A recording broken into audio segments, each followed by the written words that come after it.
Bonjour à tous et bienvenue sur la chaîne Hélios Guidance. Je vous propose la guidance annuelle 2025 pour les Gémeaux. Alors cette guidance, elle est particulière.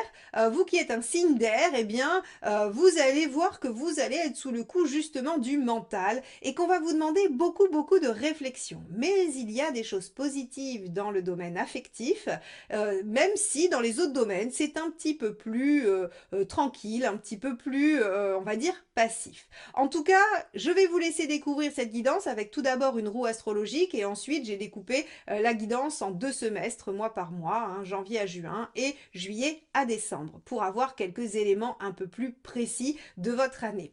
N'oubliez pas évidemment de vous abonner, de liker, de commenter et de partager cette vidéo parce que c'est comme ça que vous faites grandir la chaîne et elle en a grand besoin. C'est ce qui me permet de continuer à vous proposer chaque mois des guidances mensuelles, générales et sentimentales et plein d'autres choses, tout comme les méditations guidées que vous pouvez maintenant retrouver sur ma chaîne en écoute libre.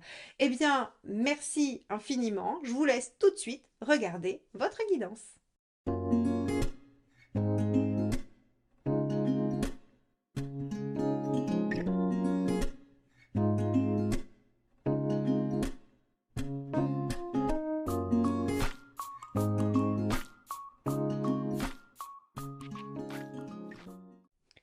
Donc les Gémeaux, on se retrouve avec votre roue astrologique pour l'année 2025. Alors, on voit tout de suite en maison 1 que vous êtes en position du pendu. Qu'est-ce que cela peut signifier, pardon? Eh bien que vous avez envie probablement de prendre de la hauteur et que vous allez être soit à l'initiative de cette prise de distance, de ce moment de pause et de recul, soit que l'univers va vous le faire subir, que vous allez être obligé de faire face à des ralentissements, que vous allez devoir j'allais dire, vous confronter à des retards, des blocages, des choses qui n'avancent pas telles que vous l'espérez, telles que vous l'imaginez, tout simplement parce que l'objectif de l'univers à ce moment-là sera de vous faire prendre du recul et de voir les choses sous un autre angle.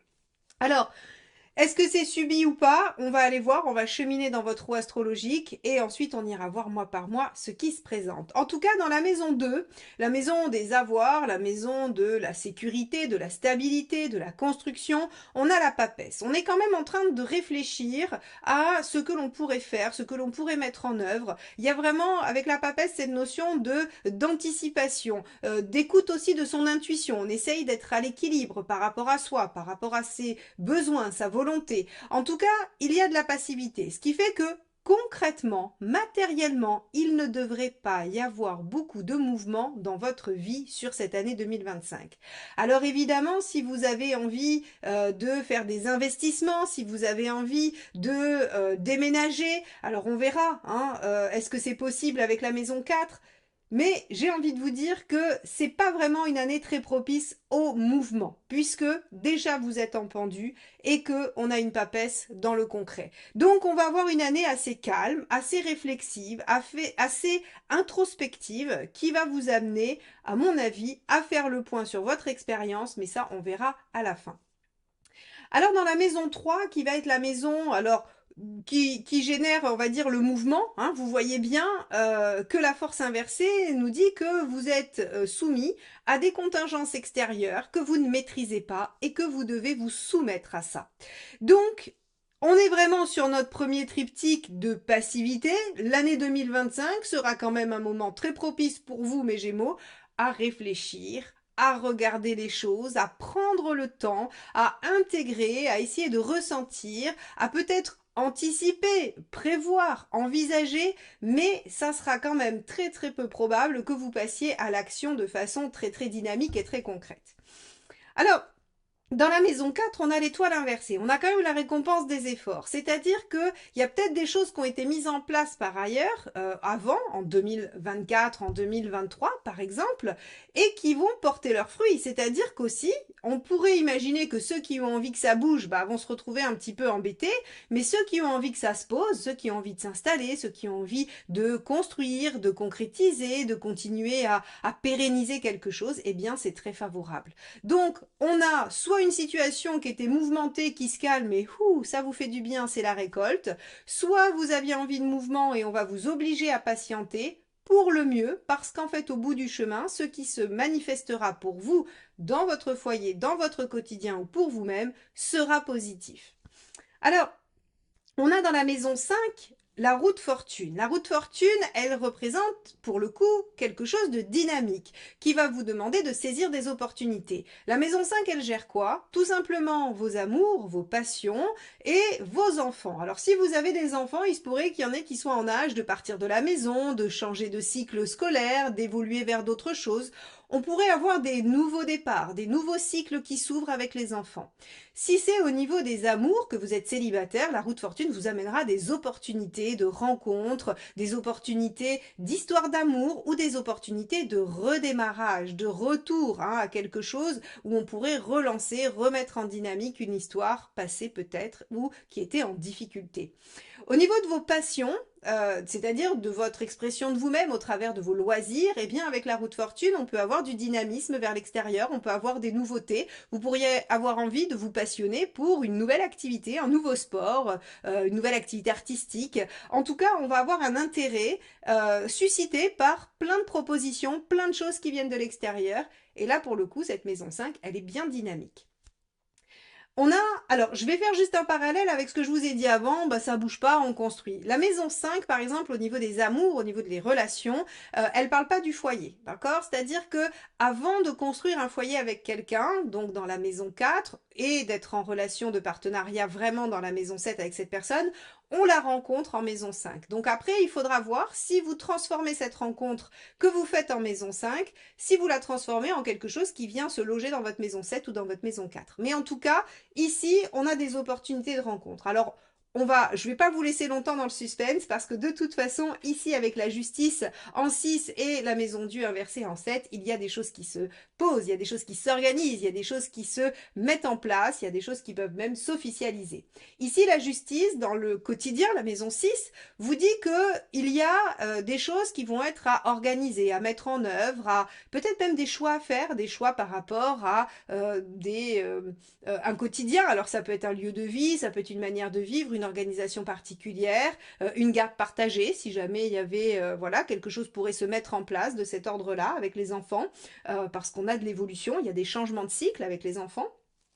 Mais en tout cas, il y a dans votre quotidien quelque chose qui vient se mettre en place. Alors, normalement, les Gémeaux, vous êtes assez adaptables, vous aimez le mouvement, vous aimez la nouveauté, vous êtes curieux, donc en fait, on pourrait imaginer que dans votre quotidien, il peut y avoir beaucoup de place à l'imprévu, l'imagination. Là, avec une justice, on a l'impression que vous cherchez à structurer les choses pour vous quotidiennement. Vous pourriez décider de modifier votre habitude alimentaire et de faire un régime vegan ou keto ou peu importe.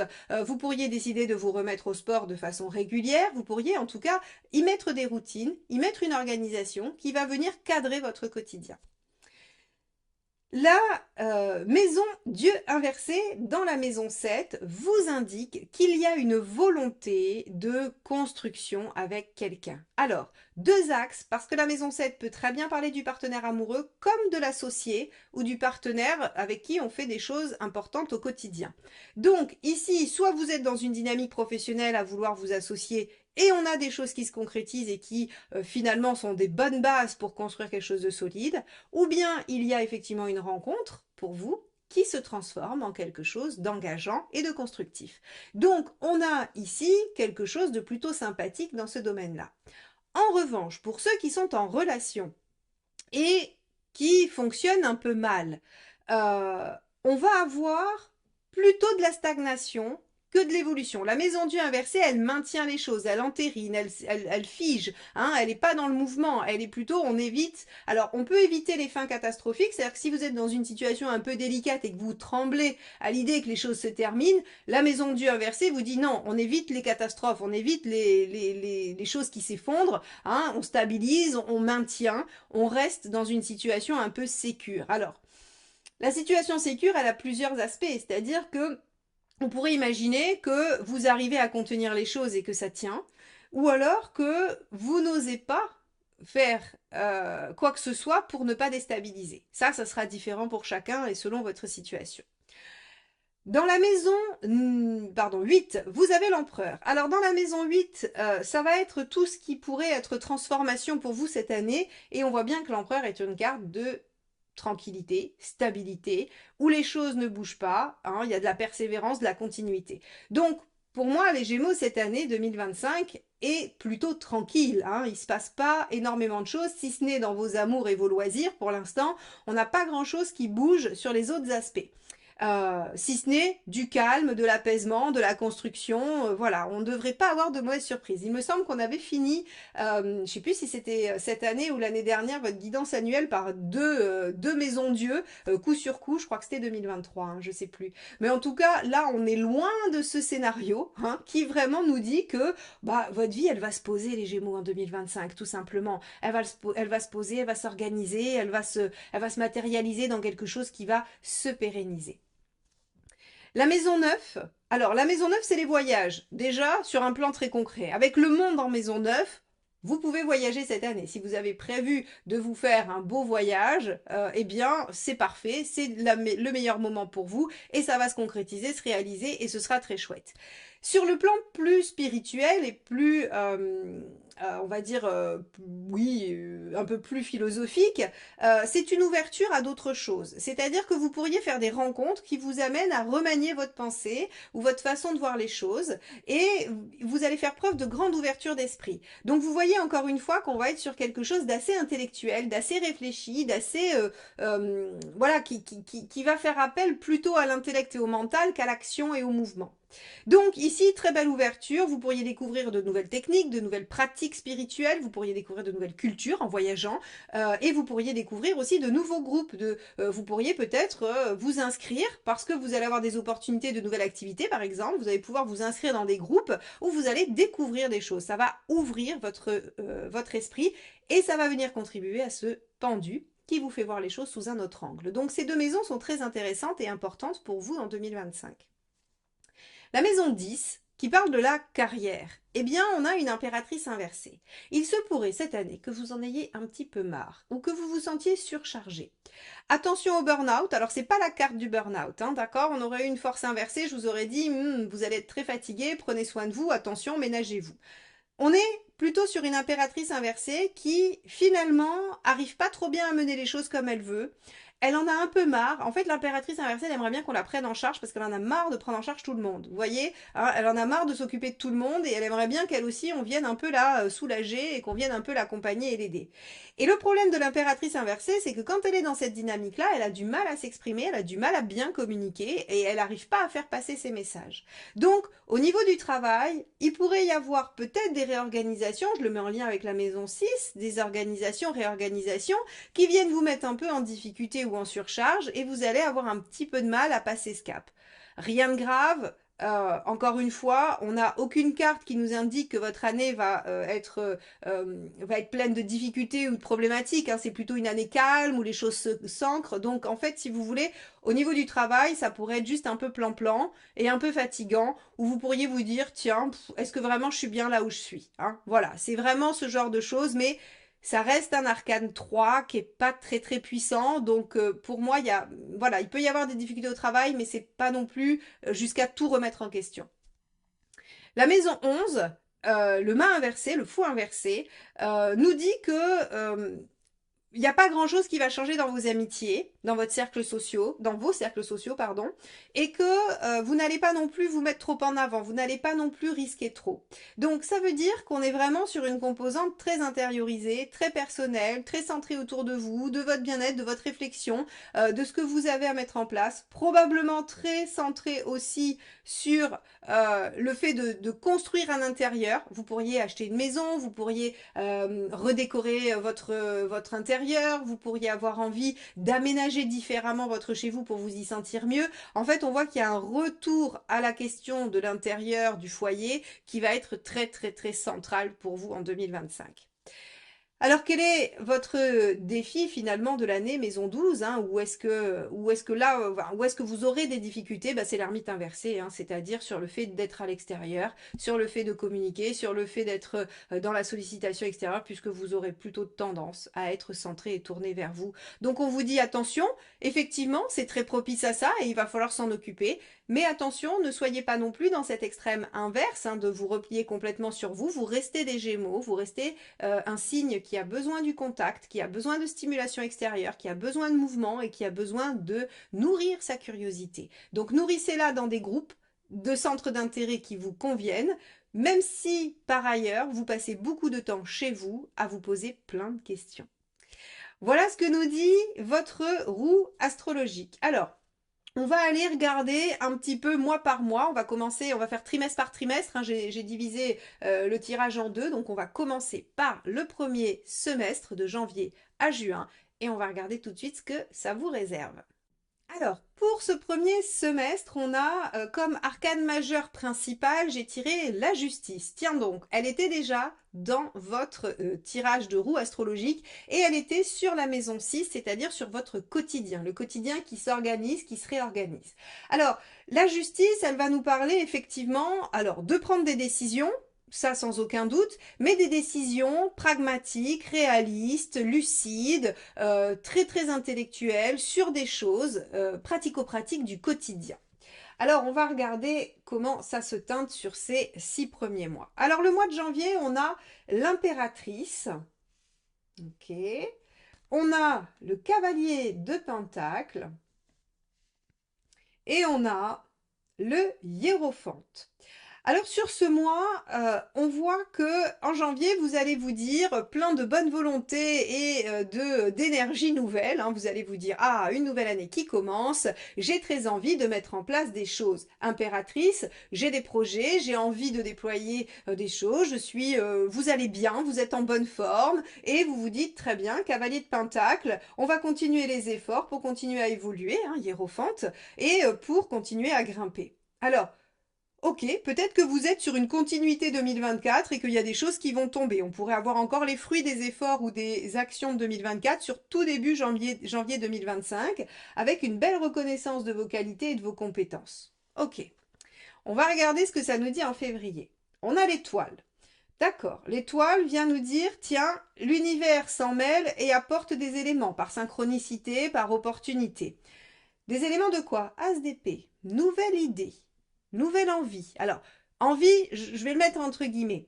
Surtout nouvelle idée. Hein. L'as d'épée, c'est quelque chose qui vient faire comme un insight, qui vous dit ah mais oui, bien sûr, c'est vraiment une idée nouvelle, c'est innovant. C'est-à-dire que l'univers vous apporte quelque chose qui va vous permettre de penser différemment. Tiens, tiens, on retrouve notre pendu qu'on a vu qui vous demande de voir les choses sous un autre angle.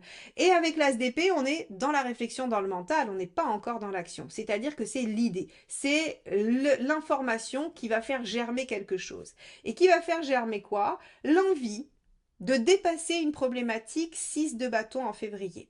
Vous avez l'univers qui s'en mêle pour vous donner un nouvel aspect, une nouvelle information, une nouvelle idée concernant une problématique qui s'oppose à vous et vous êtes décidé à employer cette nouvelle méthode pour le dépasser. Est-ce que vous allez réussir à vous mettre en action? Si c'est de l'ordre de réorganisation du quotidien, oui. Si c'est un grand chamboulement, ça risque d'être laborieux puisqu'on a vu que c'était pas vraiment dans cet axe-là. En tout cas, alors pour ceux qui très basiquement chercheraient du travail, c'est très propice pour le mois de février. Hein, voilà, il y a vraiment As d'épée, étoile As d'épée sur un tirage. Vous avez des chances de trouver un nouvel emploi, de signer un nouveau contrat, d'avoir une nouvelle activité, on va dire professionnelle. Donc là, ça c'est très bien. Donc, ce qui veut dire qu'on est toujours dans le concret. C'est-à-dire que si vous cherchez du travail, oui, on pourrait imaginer que c'est quelque chose de très important et je suis en train de dire, mais il n'y a rien qui bouge. Oui, mais on a dit qu'on réorganisait les choses. Si par exemple vous étiez arrivé aux fins de droit de votre chômage ou de vos aides ou que vous étiez en licenciement ou encore une autre situation, le fait de trouver du travail vous permet de continuer à assurer concrètement, matériellement les choses. Donc vous voyez bien qu'on est toujours dans cette justice. Sur le mois de mars, on a la papesse. On avait déjà la papesse dans notre maison 2. Très bien, donc on va réfléchir, penser. On pourrait se former. Hein, si on a une nouvelle idée, on pourrait démarrer une formation. Donc après la papesse, pardon, on a le 7 d'épée. Le 7 d'épée, c'est encore une fois une carte très intellectuelle, très mentale, qui vous demande d'étudier toutes les options. Donc là, avec la papesse, on est vraiment que sur de la réflexion. Il va rien se passer sur le mois de mars, a priori, hein. On va regarder la troisième carte qui arrive, mais vraiment, le 7 d'épée, c'est j'étudie les options. En plus, je n'en parle à personne. Alors, on a deux cartes de secret, papesse et 7 d'épée. Donc, au mois de mars, vous ne dites rien à personne de ce que vous pensez, de cette nouvelle idée, de cette nouvelle option ou de ce que ça génère chez vous comme idée, comme possibilité, et vous êtes vraiment en réflexion. Et effectivement, Reine de coupe, en fait, vous essayez de lier votre intellect et votre intuition. C'est-à-dire que vous vous dites, ok, si je réfléchis, ça donne ça, et qu'est-ce que je ressens? Qu'est-ce que je ressens? Quelle est la bonne direction? Quelle est la bonne option? Donc on est sur un mois de mars totalement passif et réflexif où vous allez vous dire, très bien, voilà les tenants et les aboutissants, et qu'est-ce que ça peut donner? C'est quoi les ouvertures? Il se passe rien au mois de mars, ou en tout cas rien de significatif, bien entendu.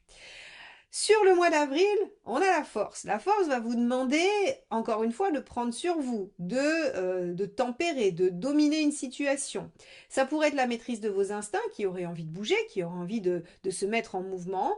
Ça pourrait être aussi peut-être de l'émotionnel qui va être mis à mal. En tout cas, avec la force, vous avez cette dynamique de prendre sur vous et d'être totalement maître de vos émotions. Avec un valet de coupe, intéressant avec un valet de coupe.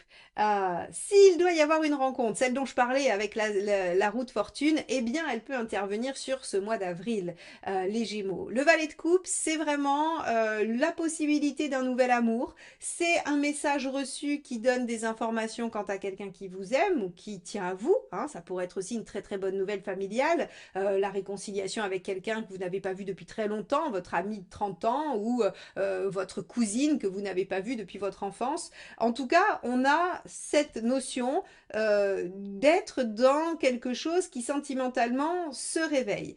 Alors la force ici, elle peut prendre une autre couleur, c'est-à-dire que vous pourriez vous méfier, être un peu en réticence par rapport à ça, mais j'ai envie de dire que vous voyez les choses arriver et vous êtes plutôt en maîtrise parce que regardez, 7 de bâton, vous défendez votre territoire, vous défendez votre, on va dire, oui, votre territoire, je ne vais pas dire autre chose. En fait, c'est vraiment, vous défendez ce en quoi vous croyez et si vous voulez pas n'importe quelle histoire, eh bien vous le défendrez. Donc ici, sur ce mois d'avril, eh bien, il y a vraiment du possible dans la nouveauté amoureuse, affective, hein, vraiment. Alors, on va aller voir le mois de mai.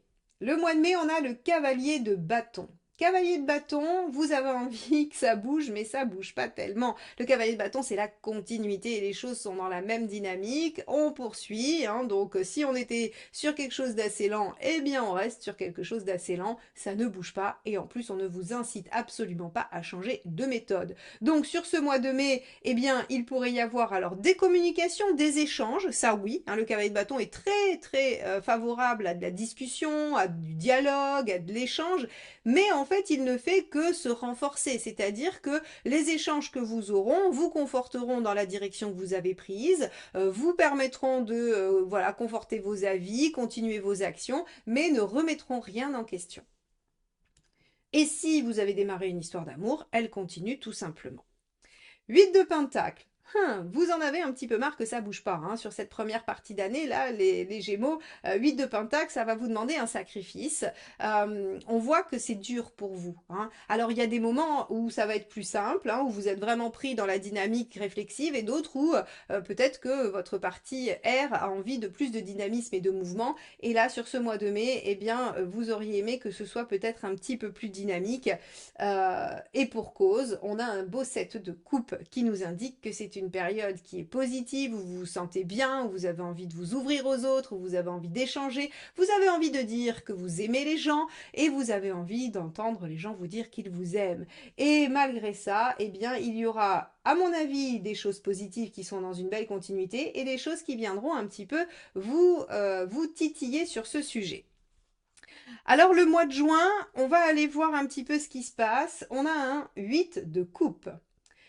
8 de coupe, c'est vraiment la notion de tourner une page, de s'offrir la possibilité d'aller vers quelque chose de l'ordre de l'idéal, de la réalisation. Hein, c'est, je clôt une porte en 8 pour aller vers le 9, mon idéal, et le 10, la réalisation. Donc on est vraiment sur une dynamique où vous sentez qu'il y a peut-être des choses à lâcher. Alors peut-être aussi que cette année 2025, qui semble être passive, qui vous invite à la réflexion, à l'introspection, elle a pour but de vous faire comprendre qu'il y a des choses qu'il faut lâcher. Qu'est-ce qu'il faudrait lâcher? On pourrait avoir des croyances limitantes, des pensées qui sont archaïques et qui ne vous aident plus aujourd'hui. On pourrait avoir des fonctionnements, des mauvaises habitudes, on pourrait avoir des relations, bien sûr, aussi. On a vraiment cette notion en juin de faire une sorte de bilan. Et pourquoi on fait le bilan en juin? Eh bien, regardez, As de coupe. As de coupe, donc deuxième opportunité de rencontre. Si la première, alors si le valet de coupe ici était un petit peu beau parleur et vous a fait prendre des vessies pour des lanternes, le 8 de coupe peut le concerner et vous lâchez le 8 de coupe parce qu'en fait vous rencontrez quelqu'un d'autre. Hein, ça pourrait être tout à fait ça, il y a pas de difficulté là-dessus. Et donc on a, pour le coup, alors je vous la montre, hein, on a un 3 de denier juste derrière qui nous indique que cette rencontre-là du mois de juin, si ce n'est pas un renouveau de celle d'avril, pardon, oui, j'essaye de ne pas me perdre dans les mois. Si c'est pas un revival, hein, comme on dit, de celle d'avril, eh bien, en fait, celle-ci va être porteuse. Hein. Donc, soit on laisse tomber notre valet de coupe qui finalement nous a vendu la lune et puis qui n'a pas été capable de la rapporter pour se concentrer sur une nouvelle relation, ou bien il y a eu un faux départ. Hein. On a mis des choses en place, on a fait des sacrifices, 8 de pentacle, on s'est dit tant pis, c'est pas grave, on laisse tomber, je tourne la page et on a un renouveau. Hein. Voilà, on peut avoir ces deux cas de figure.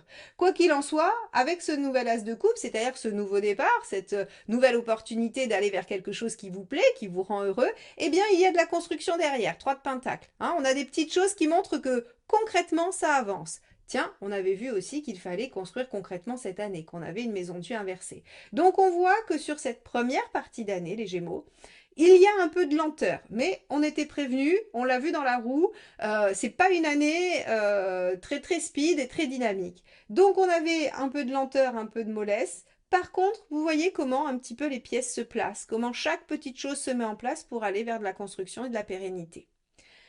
On va regarder ensemble tout de suite ce que vous réserve le deuxième semestre. Alors, pour le deuxième semestre, on a comme arcane majeure dominant, alors celle-ci c'est l'équivalent des amoureux dans ce magnifique jeu éphémère d'Arthur Wang que j'aime beaucoup, mais il a renommé tous les arcades majeurs, donc ça nous demande un petit effort de traduction. Donc c'est l'équivalent de la carte des amoureux. Donc vous voyez bien qu'il va être question sur ce semestre de vos sentiments, de votre affect, de vos émotions. Ça pourrait être aussi un moment de choix. Hein, n'oubliez pas qu'on avait la justice dans votre quotidien, donc on pourrait faire des choix au quotidien. En tout cas, on a avec cette belle carte la possibilité d'aller vers quelque chose de plus épanouissant, de plus équilibré pour soi dans cette deuxième partie d'année. Alors comment on commence le mois de juillet? Avec une reine de bâton. Alors la reine de bâton, elle est plutôt sympa, elle permet d'être affirmée, de savoir ce qu'on veut, de savoir le dire, de savoir l'exprimer, hein, c'est assez intéressant et important. La reine de bâton, elle est vraiment en capacité de dire ce qu'elle pense, ce qu'elle ressent, et en général, elle n'a pas de difficulté à être comprise. Ah, alors on sait que ça va pas être forcément dans le travail, puisque on avait vu qu'on avait une petite impératrice inversée qui nous disait qu'on avait du mal à s'exprimer. Là, on a vraiment une possibilité d'être dans quelque chose d'assez équilibré. On a le roi de coupe. Alors, sur ce mois de juillet, on a aussi très envie de s'amuser avec le roi de coupe. Hein. Le roi de coupe, c'est les bons moments. Alors, peut-être qu'en juillet, vous prendrez des vacances, vous irez voir de la famille, vous irez voir des amis. Peut-être qu'il fera un temps merveilleux, ça nous changerait sur 2025. Et que vous allez juste profiter, être joyeux, heureux. Hein. Le roi de coupe, il aime bien profiter de tous ses sens. Il aime bien manger, il aime bien boire, il aime bien faire la fête, il aime bien discuter, il aime bien séduire, il aime bien être séduit, il aime bien tous les plaisirs finalement. Alors, on a un mois de juillet qui semble être un mois où vous vous sentez bien. Alors forcément, si vous avez une histoire d'amour qui a démarré et qui prend tout son sens en juin, ça serait quand même dommage de ne pas être bien en juillet. En juillet aussi, on a le jugement. Alors le jugement, c'est deux aspects. Le retour du passé, alors si vous avez fait une nouvelle rencontre, hein, que l'as de coupe c'était quelqu'un de nouveau, que vous aviez laissé votre valet de coupe, il se peut que le valet de coupe revienne sonner à votre porte, ou bien un autre valet de coupe d'une autre période de votre vie. Ça peut être effectivement une des significations de notre carte, le jugement. Mais surtout c'est le bilan. Vous profitez, vous êtes bien et vous vous dites, tiens, j'ai l'impression de renaître, j'ai l'impression qu'il y a une nouvelle page de vie qui s'ouvre à moi et je fais un peu le point, hein, puisque c'est la dynamique de votre année, c'est-à-dire que vous ne pourrez pas vous empêcher à chaque fois d'être dans l'analyse de ce qui se passe. Donc, vous êtes en train de vivre un beau moment. Et vous vous dites, tiens, c'est chouette, qu'est-ce que je pourrais en tirer, ou qu'est-ce qui se passe, ou qu'est-ce que j'ai à comprendre. Alors, en août, on a le chariot. Alors, en août, vous allez avoir envie que les choses avancent. Vous allez avoir envie que les choses avancent, vous allez avoir envie de prendre probablement un petit peu les choses en main. Il y aura aussi des avancées, hein, donc on est peut-être dans une continuité. Par contre, on a juste derrière, et je le vois tout de suite, on a l'ermite. C'est-à-dire que vous allez quand même vivre un double mouvement sur le mois d'août. À la fois, peut-être des choses qui vont se présenter et qui vont nécessiter de s'en occuper et d'avancer, et en même temps, une volonté de se centrer sur soi et de se poser des questions. L'ermite, il est vraiment dans la notion de se dire, ok, qu'est-ce que je peux en tirer? C'est-à-dire que c'est la suite du jugement, en gros. C'est après avoir fait le bilan, c'est j'en retire quoi pour le cycle d'après? J'en retire quoi pour la suite? Qu'est-ce que je garde? Qu'est-ce que j'ai compris de mes leçons de vie? Et finalement, si on a un retour du passé, c'est qu'est-ce que j'en fais de ce passé? Si par exemple vous avez quelqu'un qui revient alors que vous avez amorcé une nouvelle histoire, mais que la personne qui revient, vous avez attendu qu'elle arrive pendant des années, forcément vous allez vous dire mais c'est quoi cette synchronicité? Pourquoi maintenant? Et vous allez avoir besoin d'y réfléchir alors que vous aurez même cette sensation qu'il faut agir. Donc vous allez être un petit peu, au mois d'août, vous allez être pris entre deux, entre une volonté d'action et d'avancer et une nécessité de réflexion. Alors avec la roue astrologique que vous avez, il va falloir choisir l'ermite à n'en pas douter, hein. C'est-à-dire que l'ermite doit précéder le chariot, la réflexion doit précéder l'action, ça c'est indéniable. Et on a un 8 de coupe. Donc vous vous rappelez, on l'avait déjà eu au premier semestre, ce 8 de coupe. On avait eu le fait de devoir laisser quelque chose derrière soi. Alors moi je vois bien quand même, alors ça sera évidemment pas le cas de tous les Gémeaux, et ça pourrait être aussi sur du professionnel, sur voilà, sur n'importe quel domaine, hein. Mais si c'est sur un plan sentimental, je vois très bien que on va vous présenter une relation qui va venir vous montrer qu'il y a de la construction possible. Et puis il y a quelqu'un ou une situation du passé qui va se représenter et qui va vous demander vraiment un gros travail. Un gros travail de bah, qu'est-ce que je dois lâcher, hein. 2 fois 8 de coupe dans l'année, il y a vraiment cette notion de qu'est-ce que je dois lâcher, qu'est-ce que je dois laisser derrière moi pour aller vers mon épanouissement et mon bonheur. Il y a une vraie réflexion à mener. Alors on va regarder la suite. On a tempérance pour le mois de septembre. Alors c'est rigolo, je vous le montre tout de suite parce qu'on a tempérance ici et on a tempérance ici aussi, hein. Donc on a deux tempérances qui se suivent. Qu'est-ce que ça peut signifier? Tout simplement, et après on a le 4 de denier. Donc en fait, on vous dit, il est urgent de ne rien faire, il est urgent de ne pas agir sur le mois de septembre. Donc vous voyez bien ici, vous allez avoir un ressenti de volonté d'action, d'aller de l'avant, mais il est nécessaire de réfléchir parce qu'en fait, on vous demande de savoir exactement ce que vous voulez lâcher. Il n'est pas ici question finalement d'agir sans réfléchir et c'était tout le sujet de votre roue astrologique. Tempérance, je cherche l'équilibre intérieur, je ne me sacrifie pas pour les autres, je cherche mon équilibre à moi, je communique efficacement dans le but d'obtenir un vrai compromis, c'est-à-dire quelque chose qui contient tous les aspects et qui permet de tenir ensemble. Souvent le compromis, quand vous le faites avec quelqu'un, en fait, vous vous rendez compte qu'il y en a un des deux qui a lâché. On a fait un compromis. Non, il y en a un qui a lâché. C'est très rare de trouver un vrai compromis où chacun abandonne quelque chose. C'est extrêmement rare. Il y en a toujours un qui lâche. Et on se dit, on a trouvé un compromis. C'est faux. Quelqu'un a gagné une bataille sur quelqu'un d'autre. La tempérance, elle vous demande vraiment de prendre des choses inconciliables et d'arriver à en faire quelque chose qui marche, qui fonctionne. Donc ici, on vous dit, bah, il y a une volonté d'agir ou une nécessité d'agir. avec une nécessité de réfléchir, trouvez l'entre-deux. Alors là, je vous laisse revenir dans les commentaires, me dire comment vous allez faire. Je pense que ça relève de la pirouette très acrobatique et très très difficile à faire, mais c'est ce qui vous est demandé. Et surtout, 4 de denier, ne pas toucher les bases, ne pas remettre en question vos fondements.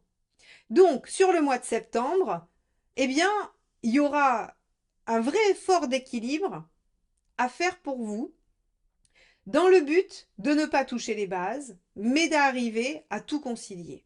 Le professionnel, le personnel, ce qui doit changer, ce qui ne doit pas changer, ce qui a à travailler, le passé, le présent, tout ça va se présenter au mois de septembre en disant, eh bien, il va falloir trouver une place à peu près tout.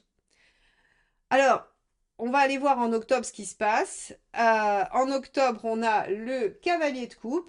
Ouf, cavalier de coupe, c'est bien, il va se passer des belles choses. On va vous dire, je vous ai dit que vous aviez envie d'entendre qu'on vous aime et que vous aviez envie de dire que vous aimez les gens. Eh bien, bonne nouvelle, au mois d'octobre, c'est ce qui va se passer. Hein, c'est-à-dire qu'on va avoir de l'évolution affective ou de l'évolution dans des projets qui tiennent à cœur. Hein, pour tous ceux qui ne sont pas concernés par le sentimental, dites-vous que c'est ce que vous aimez. Donc, si vous êtes passionné par quelque chose de précis, le cavalier de coupe peut parler de ça, c'est-à-dire que vous recevrez de bonnes nouvelles en fonction de ça, ou alors vous allez partager avec quelqu'un la même passion et ça va vous nourrir et vous faire du bien. En tout cas, le cavalier de coupe, on est disposé à entendre et à dire des choses agréables et qui nous font plaisir. 7 de Pentacle, et oui, c'est la récolte, c'est-à-dire que finalement votre patience et vos compromis vont porter leurs fruits et vont vous permettre d'atteindre une situation positive et agréable affectivement. Regardez, le chariot, on avance. Ici, il était dans la nécessité. Ici, il est plus ou moins dans le résultat. Vous voyez? Donc, en gros, on vous dit que vous serez récompensé de ne pas avoir agi trop vite. Vous serez récompensé d'avoir réfléchi, trouvé une solution intermédiaire, d'avoir réussi à maintenir une forme d'équilibre plutôt que de trancher. Et la justice parle aussi, hein, rappelez-vous, dans la maison 6 d'équilibre. Donc, on voit que sur le mois d'octobre, il y a plutôt des récompenses et des choses positives qui se passent pour vous sur tous les aspects. 7 de Pentacle, on pourrait récolter aussi peut-être un peu d'aide au travail, un peu de gratification ou finalement le retour des actions ou de l'investissement que vous avez fait. Novembre, on a le 2 d'épée. Alors, le 2 d'épée, encore une carte de réflexion, hein, on jauge les choses, on réfléchit, et on a regardé. Juste après, je vais vous les mettre parce que on a le monde, qui est magnifique, hein, très belle carte. Le monde, c'est l'aboutissement, c'est quelque chose qui arrive au terme de ce qu'il avait prévu. Hein, c'est vraiment, quand vous arrivez au bout d'un projet, c'est le monde. Quand vous avez obtenu ce que vous attendiez depuis longtemps, c'est la carte du monde. Donc ici, on voit que vous êtes en réflexion, y a une satisfaction qui est en lien direct avec notre 7 de Pentacle, et en même temps, moi j'ai l'impression que vous réfléchissez à comment le rendre encore plus grand. Pour ça, il faut que je revienne avec la notion des 7. 7 de Pentacle et chariot, ceux qui me connaissent le savent parce que je le répète souvent, mais si vous me découvrez, je vous le dis, le 7 est une carte de potentiel. Si vous obtenez une victoire avec un chariot ou avec un 7, quel qu'il soit, c'est bien, c'est chouette. Vous êtes dans quelque chose qui réussit, il n'y a pas de doute. Par contre, c'est quelque chose qui va être très éphémère, très passager. Et qui, en fait, si vous ne le nourrissez pas, si vous ne l'entretenez pas, si vous ne le déployez pas, qui va en fait s'arrêter. Donc ici, vous avez récolté quelque chose et vous vous dites, il y a du potentiel là-dedans. Et vous réfléchissez au potentiel pour l'amener jusqu'à en fait une réussite pérenne et stable, c'est-à-dire un aboutissement. Donc, on voit qu'à la fin, vous cherchez la meilleure façon de le faire. On est encore dans du page d'épée, donc on est encore dans du mental, on est encore dans de la réflexion. Hein. Vous voyez à quel point on est sur une année où on va vous demander de réfléchir. Alors c'est très bien les Gémeaux, hein, vous êtes gouverné par Mercure, et Mercure il réfléchit, il pense, il fait des pulses, hein, il se dit voilà comment je peux faire avec ça, et il fait et il réfléchit, réfléchit, réfléchit. Donc vous allez être sous le coup de votre planète maîtresse, hein, et vous allez trouver des solutions à vos problématiques. Alors comment vous finissez l'année? Waouh! Alors là, bon, je ne vais pas vous faire de suspense trop longtemps, je vous les montre. Le 3 de coupe. D'accord. Ensuite, le 6 de coupe. Et à nouveau le 3 de coupe. Donc, ici, au mois de décembre, vous avez trouvé comment obtenir le monde, ici en novembre. Ce qui fait qu'en décembre, bah vous êtes super soulagé, vous êtes content, vous vous dites cette année de réflexion, de remise en question, d'introspection, de formation peut-être, hein, est terminée, je sais où je vais, je sais que je vais pouvoir concrétiser, j'ai obtenu avec mes 7, mon chariot et mon 7 de pentacle, un résultat prometteur que je vais déployer, je sais comment je vais le faire et donc je savoure, je profite et je le partage avec les gens que j'aime. Donc, soit c'est du professionnel, soit c'est dans vos activités, soit c'est dans une relation amoureuse, ça touchera chacun des domaines, en tout cas chacun de vous dans des domaines différents, ça c'est sûr. Tous les Gémeaux ne vont pas vivre exactement la même année. Par contre, l'énergie qui va vous traverser, la chronologie des événements, avec ces temps de pause, ces moments de réflexion, ces récoltes, elles vont être vraiment, toutes ces phases-là de l'année vont être communes à vous tous et elles vont choisir un domaine de réalisation. Voilà pour vous, mes chers Gémeaux. J'espère que cette guidance annuelle vous permettra de naviguer au travers de 2025 le plus aisément possible. Ne vous agacez pas si les choses n'avancent pas. Vous êtes en phase préparatoire. Si vous avez eu des années précédentes un peu mouvementées, vous allez voir que vous apprécierez ce calme. Et si vous avez envie que ça bouge, dites-vous que vous êtes en train de bêcher le champ dans lequel vous allez planter toutes les graines des possibles et des projets prometteurs que vous mettrez en place ensuite. Merci de m'avoir écouté jusque-là. Je vous souhaite encore une excellente année 2025 et je vous dis à très vite pour de nouvelles guidances. Bye bye.